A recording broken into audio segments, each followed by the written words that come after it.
এখানে একটা সুন্দর সম্প্রীতিপূর্ণ পরিবেশে নিরাপদে আমাদের যে হিন্দু ভাইরা আছে তাদের পূজা পালন করছে। বর্তমান সরকারের দিক নির্দেশনায় আমরা বিজিবি, আমাদের সাথে র্যাব, পুলিশ, বেসামরিক প্রশাসন সবাই মিলে আমরা চাই একটা সুন্দর পরিবেশের জন্য সবাই যার যার ধর্ম সুন্দরভাবে পালন করতে পারে। এই ব্যাপারে আমরা বদ্ধপরিকর।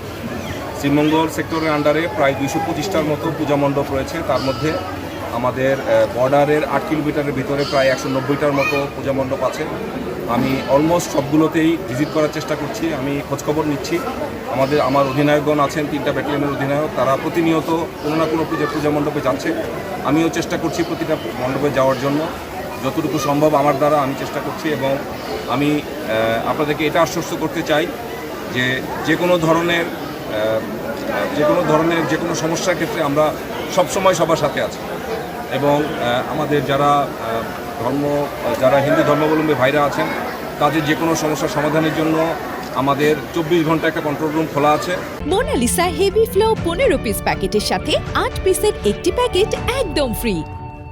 তাদেরকে নাম্বার দেওয়া আছে। পুলিশেরও কন্ট্রোল রুম আছে। আমাদের বেসামরিক প্রশাসন যেটা আছে ইউএনের আন্ডারে, ওটাও 24 ঘন্টা খোলা থাকবে। র্যাবেরও একটা কন্ট্রোল রুম আছে, তারাও 24 ঘন্টা অপারেটিভ থাকে। পাশাপাশি আনসারের লোকজন আছে এখানে। সো আমি আপনাদেরকে এই ব্যাপারে নিশ্চয়তা দিতে চাই, যে কোনো ধরনের সমস্যা আমরা সবসময় সবার সাথে আছি। এবং আমরা একটা জিনিস আপনাদেরকে বলতে পারি যে আমাদের যে নিরাপত্তা আছে এই ব্যাপারে আমরা কোনোভাবে কোনো ধরনের ছাড় দেব না। সরকারের সদিচ্ছা তো সবসময় আছে, আপনারা জানেন। পাশাপাশি আপনারা যারা সাংবাদিক ভাইরা আছেন, আপনারাও আমি বলি যে আপনারাও এটা ক্রেডিট পাওয়ার যোগ্য, যে আপনারা সবসময় সুন্দরভাবে যে জায়গায় সঠিক যে তথ্যগুলো এগুলো আমাদেরকে দিচ্ছেন বা আপনারা বিভিন্ন জায়গায় প্রজেক্ট করছেন।